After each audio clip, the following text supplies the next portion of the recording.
es el amor de Cristo. Señor, gracias te damos por esta mañana, por nuestra comunidad, Señor, por cada una de las familias, las personas que se encuentran allí del otro lado de la pantalla, Señor. Gracias, Señor, porque tú has sostenido tu iglesia en este tiempo, Señor. Tanto tu iglesia a nivel mundial como Torrefuerte. Has sido bueno, has sido fiel en medio de la dificultad, en medio de la crisis que vivimos. Tú has sido un Dios bueno. Gracias te damos también esta mañana, Señor, por tu palabra, que es nuestra única autoridad, nuestra medida de fe y conducta, Señor.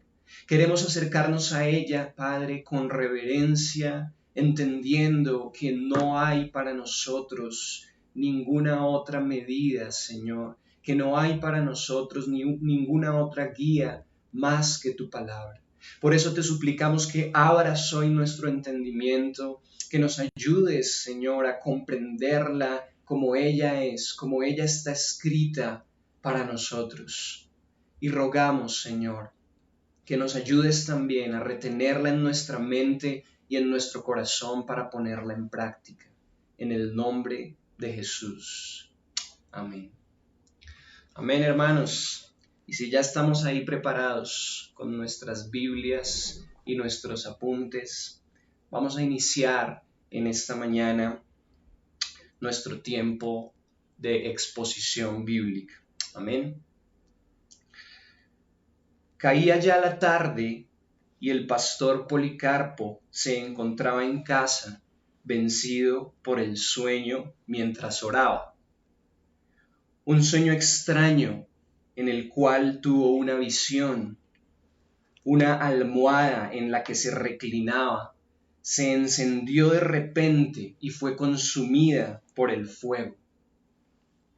Al despertarse tuvo temor y concluyó que muy seguramente sufriría el martirio por medio de fuego a causa de Cristo.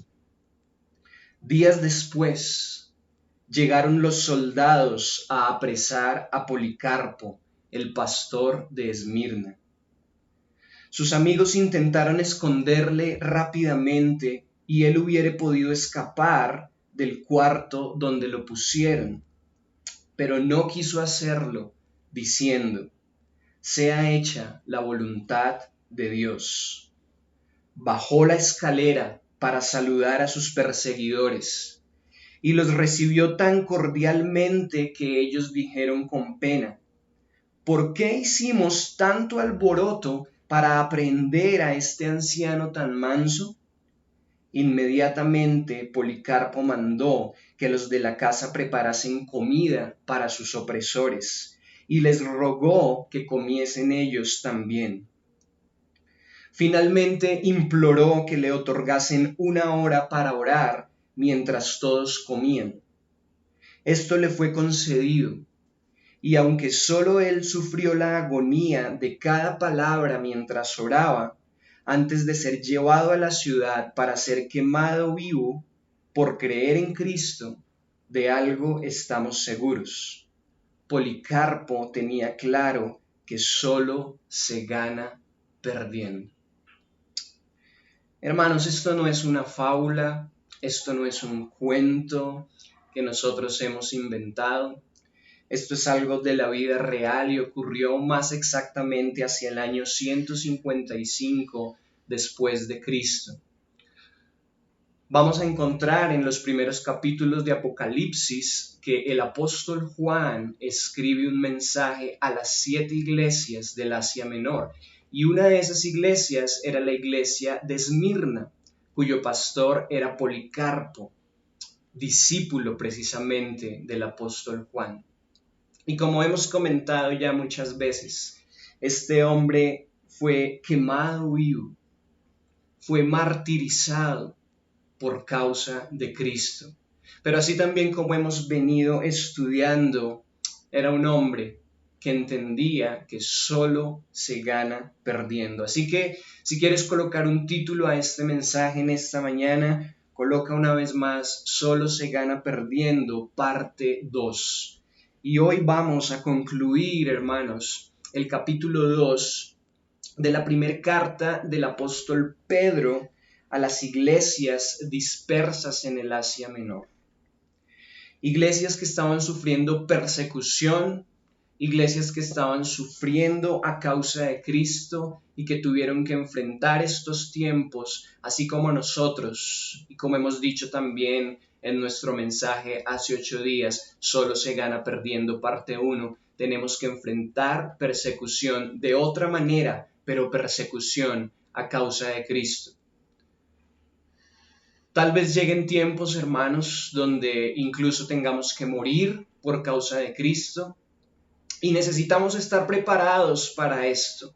Necesitamos estar apercibidos, necesitamos estar listos y seguir estableciendo el fundamento de nuestra fe en la Escritura. Así que hoy vamos a estudiar Solo se gana perdiendo, parte 2. El pastor norteamericano A.W. Tozer dijo alguna vez en una conmemoración de la Semana Santa: queremos vivir el domingo de resurrección sin haber pasado por el viernes. Una vez más voy a decir esta frase y quiero que ustedes piensen qué les dice esta frase. Queremos vivir el domingo de resurrección sin haber pasado por el viernes. Hermanos, la persecución contra la iglesia de Cristo persiste y cada vez es más fuerte. Ayer una amiga muy especial nos comentaba otras formas de persecución que ella ha notado en este tiempo: ideologías feministas, politización del evangelio, el evangelio de la prosperidad es una forma de persecución contra la iglesia de Cristo. Y hace 8 días concluíamos en el único principio que vimos en este mensaje, que así como Cristo lo hizo, no importa lo que venga. Y aquí viene el principio, hermanos. Haré la voluntad de Dios incluso si esto implica sufrir. Una vez más, haré la voluntad de Dios incluso si esto implica sufrir. Abramos entonces nuestras Biblias allí en Primera de Pedro, capítulo 2, y vamos a leer esta mañana desde los versículos 21 hasta el 25. Amén. Si ya estamos ahí en Primera de Pedro 2, 21 al 25, dice la versión Reina Valera: pues para esto fuisteis llamados, porque también Cristo padeció por nosotros, dejándonos ejemplo para que sigáis sus pisadas. Versículo 22, el cual no hizo pecado ni se halló engaño en su boca, quien cuando le maldecían no respondía con maldición, cuando padecía no amenazaba, sino encomendaba la causa al que juzga justamente, quien llevó él mismo nuestros pecados en su cuerpo sobre el madero, para que nosotros, estando muertos a los pecados, vivamos a la justicia, y por cuya herida fuisteis sanados. Porque vosotros erais como ovejas descarriadas, pero ahora habéis vuelto al pastor y obispo de vuestras almas. Amén. Amén. Recordemos de la primera parte de este mensaje. Si seguimos predicando a Cristo, la verdad, el amor, la bondad, la honradez, la mansedumbre, pero vivimos entre los no creyentes siendo mentirosos, indiferentes, deshonestos, altaneros, el mundo, hermanos, seguirá confundido con nuestro mensaje.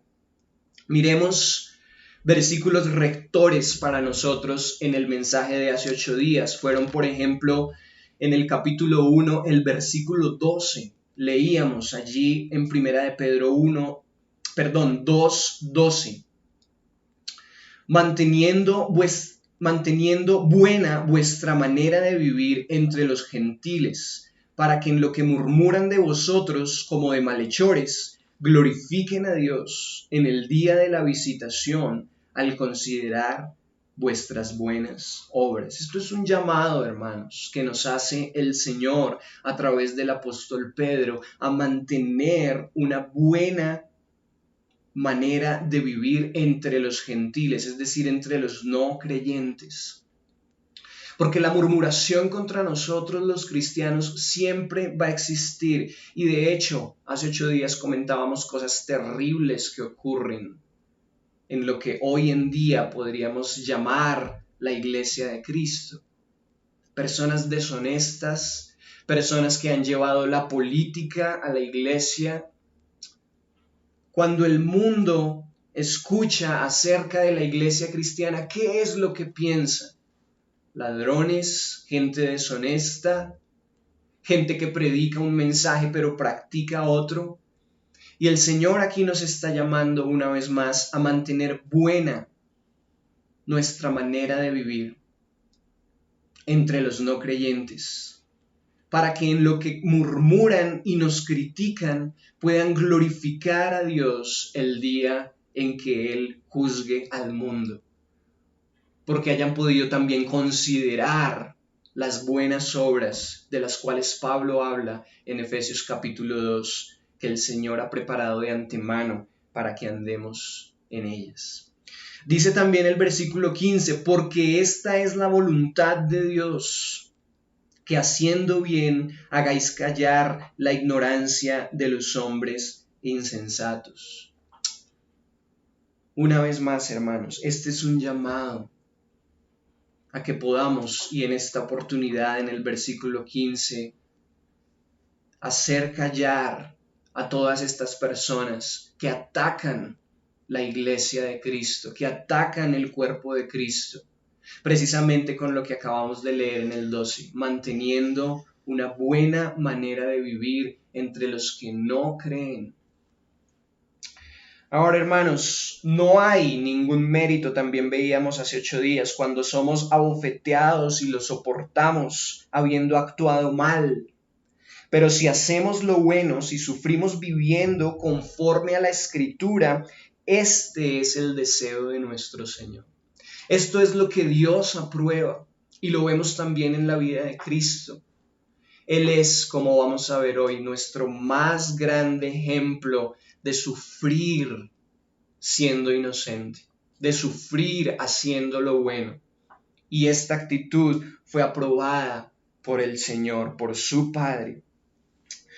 Muy seguramente los soldados que iban por Policarpo pensaron después, queremos conocer al Cristo que proclama este manso anciano. ¿Cómo es posible que nos responda? ¿Cómo es que nos recibe tan amablemente y nos ofrece comida si venimos a apresarlo? Solo se gana perdiendo. Y hoy, hermanos, vamos a deleitarnos en el Maestro de Maestros, en nuestro amado Jesús, el cual entendía muy bien este principio. Y dice también la Escritura que Él sufrió con gozo el camino hasta la cruz. Vamos allí entonces al versículo 21, dice la palabra de Dios en 1 de Pedro 2:21, pues para esto fuisteis llamados. Primer principio en esta mañana, hermanos. Somos llamados a sufrir haciendo lo bueno. Es un llamado que Dios le hace a sus hijos.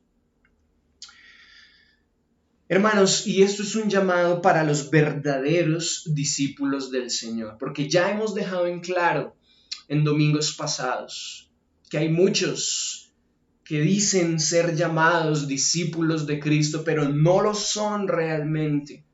Predican y practican otro mensaje que no es el de la Biblia.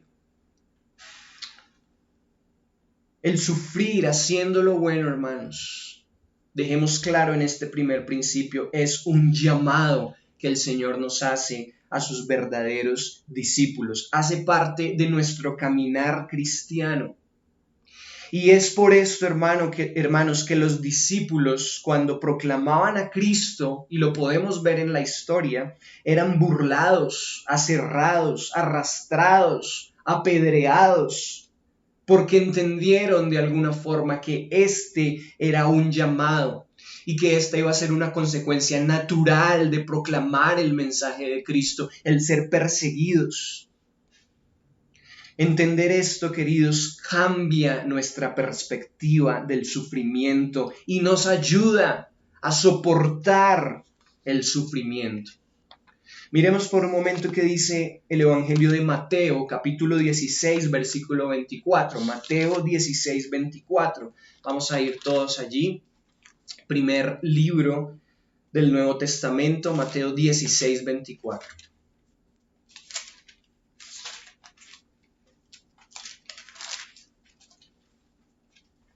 ¿Quieres leerlo? Mateo 16, 24 dice: Entonces Jesús dijo a sus discípulos: Si alguno quiere venir en pos de mí, niéguese a sí mismo y tome su cruz y sígame. Ven, hermanos, el Señor está diciendo, y le está diciendo a sus discípulos allí en Mateo capítulo 16, si alguno quiere venir en pos de mí, niéguese a sí mismo y tome su cruz y sígame. No es solamente ser llamados discípulos. Aquí el versículo 24 de Mateo capítulo 16 nos entrega unos prerequisitos para ser un verdadero discípulo. Negarnos a nosotros mismos, a nuestros propios deseos, hermanos, a nuestro propio anhelo de estabilidad, a los propios beneficios que muchas veces estamos esperando. Después dice, tome su cruz. Y esto es algo que debemos hacer cada día, enfrentando nuestra realidad, nuestro día a día, tomar la cruz y seguir al Señor. Pero miremos también una historia muy interesante de Esteban, el primer mártir de la iglesia, y por eso algunos comentaristas lo llaman el protomártir. Lo vemos en Hechos capítulo 7, versículos 59 y 60. ¿Qué dice Hechos 7, 59 y 60? Dice: Y apedreaban a Esteban mientras él invocaba y decía: Señor Jesús, recibe mi espíritu. Y puesto de rodillas clamó a gran voz: Señor, no les tomes en cuenta este pecado. Y habiendo dicho esto, durmió. Es cuando uno dice, hermanos, ¿cómo? ¿Cómo? O sea, ¿qué significa esto? Esteban predicó la palabra de Dios, confrontó a los religiosos de la época y ellos, dice ahí mismo en el capítulo 7 del libro de los Hechos, que se llenaron de furia y empezaron a lanzarle piedras y le apedrearon. Pero yo me pregunto, ¿cómo es que Esteban dice, no les tomes en cuenta este pecado? Yo hubiera orado y le hubiera dicho, Señor, tómales en cuenta cada piedra que me están lanzando. Envíalos al infierno directamente. Pero la actitud de Esteban, el primer mártir de la iglesia, fue muy diferente. Solo se gana perdiendo. No les tomes en cuenta este pecado. Fue lo que Jesús dijo también, crucificado, azotado, traspasado por una espada. Padre, perdónalos porque ellos no saben lo que hacen. Segunda de Timoteo, capítulo 1, versículos 8 y 9. ¿Qué dice Pablo a Timoteo allí? Por tanto, no te avergüences de dar testimonio de nuestro Señor, ni de mí, preso suyo, sino participa de las aflicciones por el Evangelio según el poder de Dios. Versículo 9. Quien nos salvó y llamó con llamamiento santo, no conforme a nuestras obras, sino según el propósito suyo y la gracia que nos fue dada en Cristo Jesús antes de los tiempos de los siglos. Hermanos, es interesante lo que Pablo está diciendo aquí, escribiendo esta carta a su discípulo, a su hijo Timoteo. No te avergüences de dar testimonio de nuestro Señor, ni de mí, preso suyo, porque en ese momento Pablo estaba preso, sino que participa de las aflicciones por el Evangelio, según el poder de Dios. Y miremos el versículo 9, hablando de que somos llamados quien nos salvó y llamó con llamamiento santo, no conforme a nuestras obras, sino según el propósito suyo y la gracia que nos fue dada en Cristo Jesús antes de los tiempos de los siglos. Amén. Hermanos, esta palabra llamados aquí y regresando a 1 de Pedro 2:21, para esto fuisteis llamados. Esta palabra llamados en el griego, que es el idioma en el cual fue escrito el Nuevo Testamento, es kaleos. Y esta palabra kaleos está relacionada, leyendo en diferentes diccionarios bíblicos, a un llamado clamoroso, a un clamor de Dios para nosotros. Y el clamor es el siguiente: soportemos el sufrimiento haciendo lo bueno, porque para esto hemos sido kaleos, hemos sido llamados. No es una invitación, no es una opción, sino que si queremos ser verdaderos discípulos del Señor, necesitamos entender que tanto en ese tiempo para las iglesias del Asia Menor como para nosotros hoy, en nuestro propósito de ser verdaderos discípulos, el sufrimiento es una realidad y debemos madurar en el proceso de entenderlo. Pero no el sufrimiento haciendo lo malo, sino el sufrimiento haciendo lo bueno, obedeciendo la Escritura, yendo en contra de la cultura mundana, perdida de este mundo. Segundo principio, hermanos, Cristo como nuestro mayor ejemplo de sufrimiento. Cristo como nuestro mayor ejemplo de sufrimiento. Él no es un Dios que nos llamó a sufrir sentado desde el trono.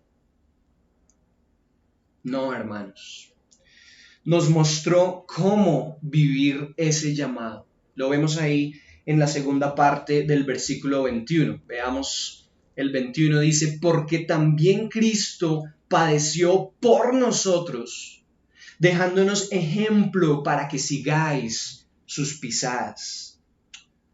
Es interesante, hermanos, es increíble y es innegable este llamado que tenemos de entregar nuestra vida y de vivir para Cristo. Porque sus padecimientos, hermanos, sí fueron en obediencia al Padre, pero no fueron por Él mismo. El versículo 21 dice claramente que Cristo padeció por nosotros, es lo que está diciendo Pedro. Quiero que pienses por un momento ahí donde estás. Cristo entregó su vida por mí. Ahora, ¿cómo recibo yo eso y cuál es la actitud que debo tomar? ¿Indiferencia ante ese sacrificio?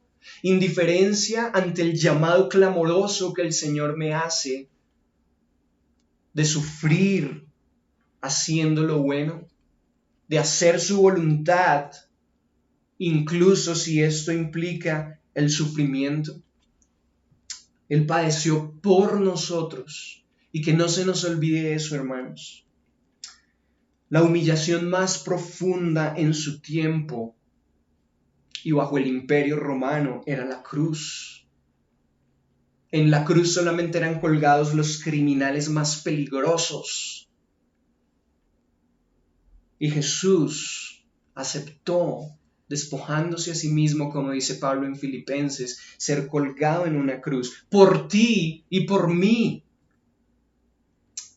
No podemos imaginar el amor tan grande de Jesús por nosotros, habiendo Él aceptado esto tan horrible, este sufrimiento tan grande. Sigamos su ejemplo, hermanos, y soportemos por Él estos sufrimientos pasajeros. Recordemos el tema principal de la primera carta del apóstol Pedro, para que tengamos un fundamento firme, y es la victoria sobre el sufrimiento con la esperanza viva de la gloria eterna.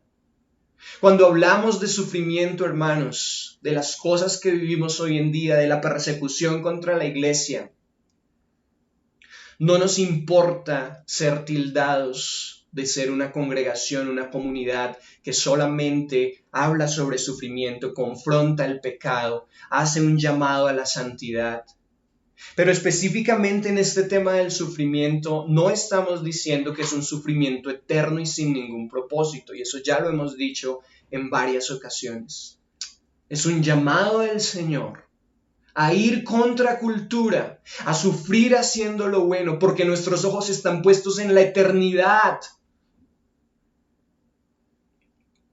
Y lo dije hace algunos domingos, no me importa, hermanos. Yo el año pasado e iniciando este año tuve, y lo decíamos también con nuestros servidores, una expectativa un poco equivocada acerca de esta pandemia, y es que las cosas fueran mejorando. Hoy en día están peores, pero no me importa, porque no hay punto de comparación entre lo que sería un mundo mejor sin pandemia y la gloria del Señor en el cielo, y es allí donde yo quiero estar.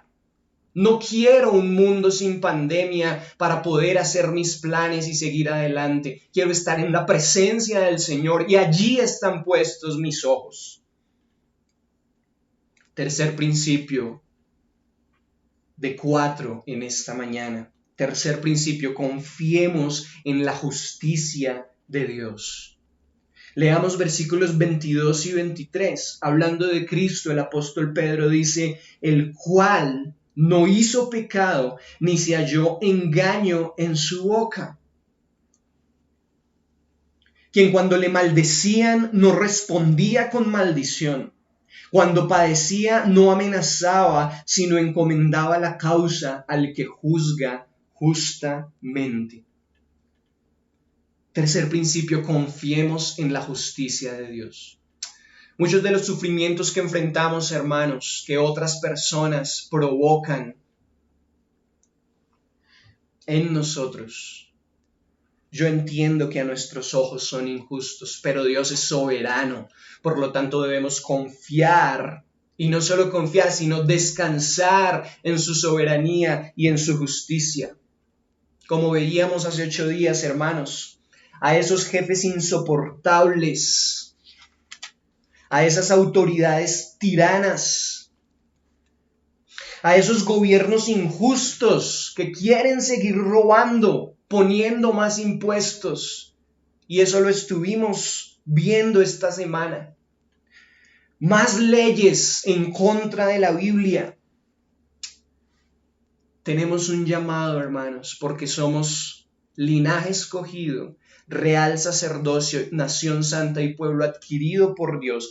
Tenemos un llamado, y es a no responderles con maldición, sino más bien a orar por ellos y a confiar en que el Señor juzgará con justicia.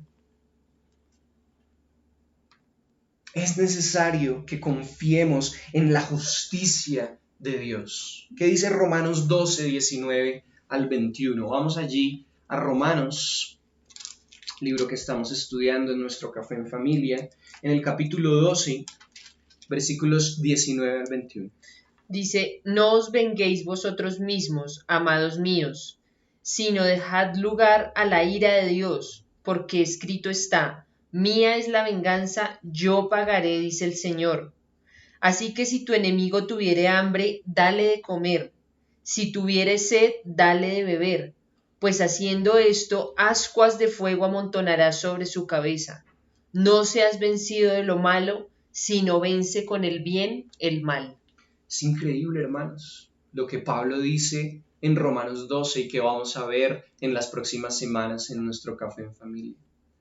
No seas vencido de lo malo, sino vence con el bien el mal. Ese es el llamado de Dios para nosotros en este tiempo. Cuando leo el versículo 20 de Romanos 12, vuelvo a pensar en el pastor Policarpo de Esmirna. Así que si tu enemigo tuviere hambre, dale de comer. Si tuviere sed, dale de beber. Pues haciendo esto, ascuas de fuego amontonarás sobre su cabeza. El comentarista bíblico Jameson dice lo siguiente, y quiero que nos llevemos esta frase en este tercer principio, que es: confiemos en la justicia de Dios. La frase es la siguiente: mi juicio es imperfecto y me va a generar más dolor. Pero el justo juicio de Dios, dejar eso en sus manos, me dará descanso y tranquilidad, porque su juicio es perfecto. Muy interesante esto que Jameson decía, hermanos. Teniendo presente que muchas veces queremos vengarnos, pero nuestro juicio, nuestra venganza es imperfecto. Pero el juicio de Dios es perfecto. Por eso él decía: mi juicio es imperfecto y me va a generar más dolor. Pero el justo juicio de Dios, dejar eso en sus manos, me dará descanso y tranquilidad, porque su juicio es perfecto. Suelta eso ya en las manos del Señor. Hay cosas que son muy dolorosas y solamente aquellos que las viven las pueden entender. Pero no hay un dolor, no hay algo que se salga de la soberanía y del juicio de Dios, porque Él es perfecto. Cuarto y último principio en esta mañana, hermanos. Perdón, son 5, este es el penúltimo. Vivamos honrando la obra de Cristo. Vivamos honrando la obra de Cristo, dice el versículo 24. Quien llevó Él mismo nuestros pecados en su cuerpo sobre el madero, para que nosotros, estando muertos a los pecados, vivamos a la justicia, y por cuya herida fuisteis sanados. Vivamos honrando la obra de Cristo. Queridos hermanos, Cristo nos sustituyó en la cruz. Por eso en teología estudiamos que el sacrificio de Cristo es un sacrificio sustitutivo. Nosotros éramos los que deberíamos haber estado colgados en aquella cruz pagando por nuestros pecados, pero Cristo nos sustituyó en la cruz siendo inocente, que es uno de los temas generales de estos mensajes. Llevó sobre su cuerpo, es lo que nos explica el versículo 24, todo nuestro pecado y lo clavó en una cruz. Ahora, esto explica cómo también Pablo afirma que cuando Cristo murió, los que creemos en Él, morimos también a ese viejo hombre, ese esclavo del pecado murió. El pecado ya no es más nuestro amo, porque ahora nuestro amo es Cristo, nuestro Señor es Cristo. Y miremos lo que Pablo dice allí mismo en Romanos capítulo 6, versículo 6. Romanos 6, 6, ¿qué dice? Dice Romanos 6, 6, sabiendo esto, que nuestro viejo hombre fue crucificado juntamente con él, para que el cuerpo del pecado sea destruido, a fin de que no sirvamos más al pecado. Hermanos, aquí está una vez más el llamado del Señor. Pablo nos está diciendo en Romanos 6 que nuestro viejo hombre murió con Cristo en la cruz. Pero en la explicación del versículo 6 de Romanos 6 hay un propósito en esa afirmación. Nuestro viejo hombre ha muerto también con Cristo en la cruz. Y el propósito es que ya no vivamos más para el pecado, que ya no sirvamos, que ya no seamos más esclavos del pecado. Porque ahora nuestro Señor es Cristo, así que vivamos para Cristo. Y este llamado a sufrir haciendo lo bueno es una muestra, es un fruto de que no vivimos más para el pecado, de que no respondemos a lo malo con algo malo, sino que respondemos a lo malo con algo bueno, porque nuestro Señor es Cristo y vivimos para Él. Caminemos rectamente honrando su obra, no pisoteándola, hermanos. Y pisotear la obra de Cristo es decir que creemos en el Evangelio, en la muerte de Cristo para el perdón de pecados y su resurrección para vida eterna, pero caminar conformes con nuestro pecado y satisfaciendo las obras de nuestra carne. Por eso decíamos hace algunos domingos, y como estamos también estudiando en nuestros grupos Crece, el libro de John Owen, La mortificación del pecado. Hay un llamado para nosotros a no vivir para el pecado, porque ese viejo hombre ha muerto al pecado, sino a vivir para la justicia, como dice el versículo 24. Y otras versiones dicen vivir rectamente, vivir para Cristo, porque por Él fuimos sanados. Que no se convierta para nosotros, hermanos, este versículo, como se ha convertido para muchos, en un versículo aislado de su contexto, que satisfaga solamente nuestros deseos de sanidad física. Muchas veces estamos enfermos y tomamos 1 de Pedro 2:24 para decir, fuimos sanados por la herida del Señor, y eso es verdad en algún sentido, hermanos, pero en el contexto de 1 de Pedro capítulo 2, el versículo 24, a lo que se está refiriendo el apóstol Pedro es que el Señor nos ha sanado de una terrible enfermedad llamada pecado. Y ya no vivimos para el pecado, hemos sido sanados del pecado. Ahora, como hemos estudiado también, hemos sido liberados y sanados del dominio y del poder del pecado, pero mientras estemos en este mundo, aún la presencia del pecado está en nosotros y entre nosotros. Por eso hay un llamado a contrarrestar esto por la guía del Espíritu Santo, con la palabra de Dios, con la oración.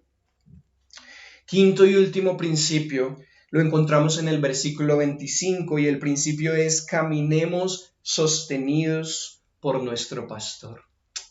Hermanos, este versículo 25 para mí es maravilloso y es un final del capítulo 2 tierno, precioso, porque lo que nos muestra el apóstol Pedro en el versículo 25 es que no estamos solos en este proceso.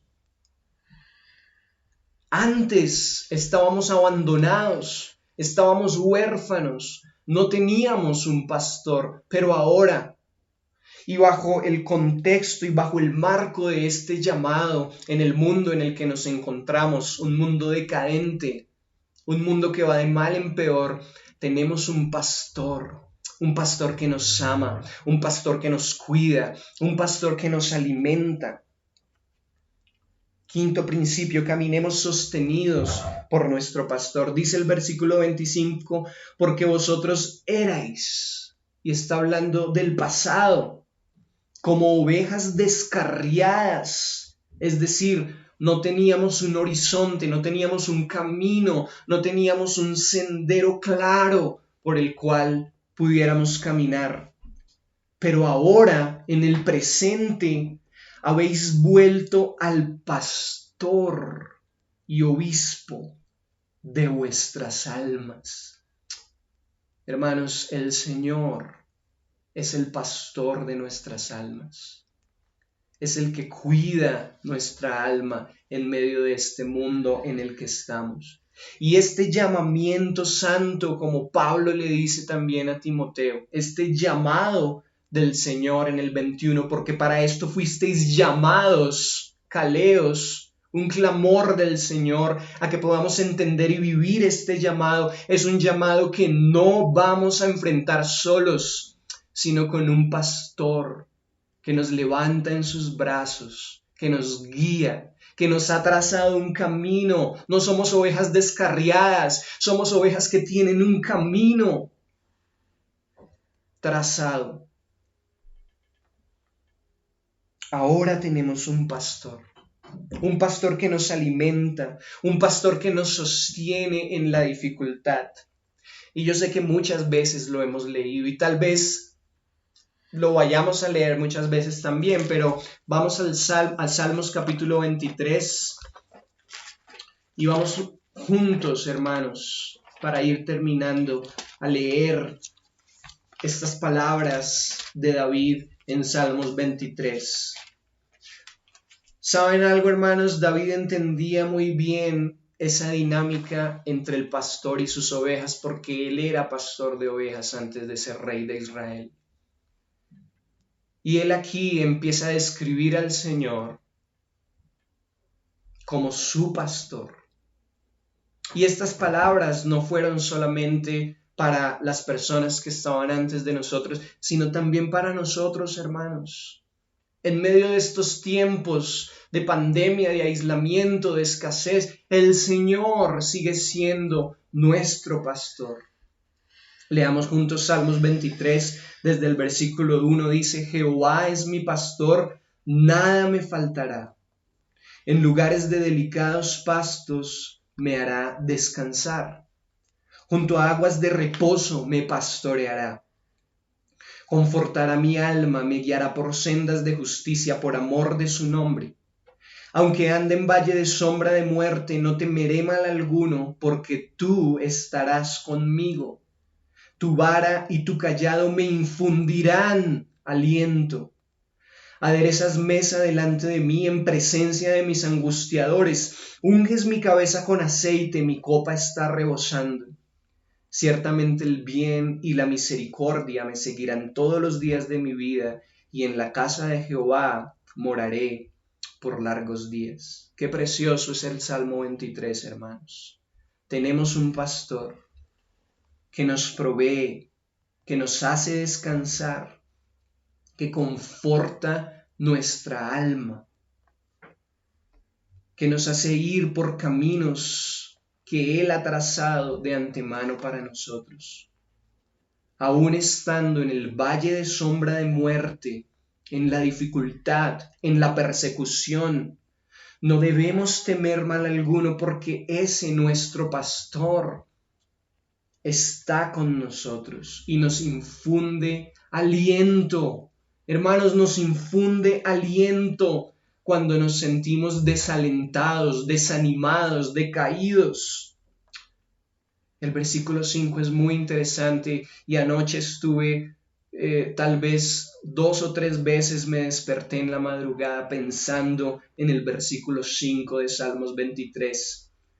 Preparas, aderezas, alistas una mesa para alimentarme, incluso en presencia de mis angustiadores. Es tremendo, hermanos, cómo el Señor, aún en medio de la prueba, la persecución, la dificultad, la enfermedad, nos prepara una mesa y se sienta con nosotros para alimentarnos. No estamos solos, porque el bien y la misericordia del Señor nos seguirán todos los días de nuestra vida. Solamente quiero concluir con los principios que vimos hoy. El primero es: somos llamados a sufrir haciendo lo bueno. Es un llamado, no es una opción para los verdaderos discípulos del Señor. Segundo, Cristo como nuestro mayor ejemplo de sufrimiento. Hermanos, mirémoslo a Él. Él no se quedó sentado en su trono y nos dijo: sí, sufran haciendo lo bueno, sino que se despojó a sí mismo y bajó, se hizo semejante a los hombres y sufrió haciendo lo bueno para enseñarnos cómo debíamos seguir sus pisadas. Tercero, en estos tiempos de dificultad, confiemos en la justicia de Dios. No maldigamos, hermanos, a nuestros jefes, a nuestras autoridades, al gobierno, por injusto y corrupto que sea. Roguemos al Señor que tenga misericordia de ellos y confiemos en su justo juicio. Todas estas cosas tan terribles que pasan no están por fuera de la soberanía y el control de Dios. Cuarto principio: vivamos honrando la obra de Cristo. Él llevó nuestros pecados sobre sus hombros a la cruz y se entregó por nosotros Por eso nosotros estamos llamados a honrar su obra. Y por último, caminemos sostenidos por nuestro pastor. Sigamos perdiendo para ganar, hermanos. Es la única manera en que realmente, valga la redundancia, vamos a ganar. Porque solo ganamos cuando perdemos. Solo ganamos ante los ojos del Señor cuando perdemos a los ojos del mundo. Solo se gana perdiendo. Oremos. Señor, gracias por este tiempo en el cual nos permites meditar en tu palabra, que es viva y eficaz, Señor. Gracias porque tú nos haces un llamado, Señor, en este tiempo, y es a soportar con paciencia y haciendo lo bueno los sufrimientos que tenemos que enfrentar, Señor. No es fácil, pero tú nos sostienes. Tú nos llevas en tus brazos en medio de estos tiempos de sufrimiento, Señor. Es en estos tiempos donde, actuando como verdaderos discípulos tuyos, podemos practicar algo incomprensible para nuestra lógica humana, y es tener gozo en medio de la tribulación. Pero queremos hacerlo, Señor. Queremos entender este principio, hacer tu voluntad sin importarnos si esto implica sufrir.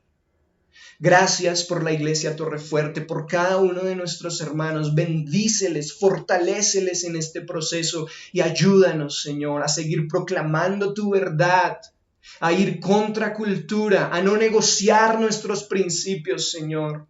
Tu palabra es verdad y lo será para siempre, porque tu palabra es eterna.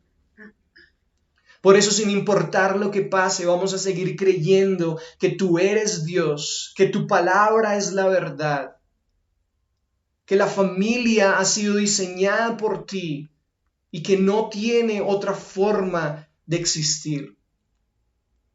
Que nos has llamado, Señor, a enfrentar estos tiempos con valentía y confiando en ti, a pesar de nuestras debilidades, a pesar de nuestras fallas, Señor.